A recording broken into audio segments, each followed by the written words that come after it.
韓國天王 Rain 復完兵役之後強勢回歸，年初出新唱片，嚟緊好快又會喺上海開演唱會啦。呢日 Rain 官仔骨骨咁出席記者會，仲同粉絲近距離互動添，唔單止將個唇印落女粉絲塊面度，仲同佢攬攬，即時引起轟動。Rain 仲透露今次唔止回歸樂壇咁簡單㗎。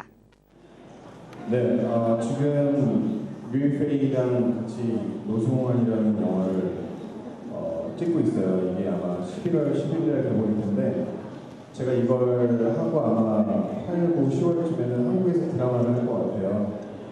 드라마도 좀 많이 사랑해 주시기 바랍니다.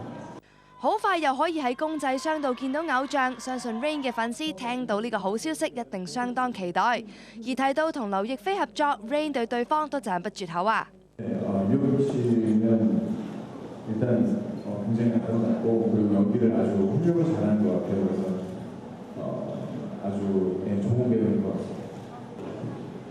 일단은 OST는 뭐 만약에 하게 되면 드라마 OST 말고는 아직 계획이 없고요. 그리고 對於演唱會 ，Rain 就話希望粉絲們到時可以跟住佢一齊喺愉快嘅氣氛當中大合唱。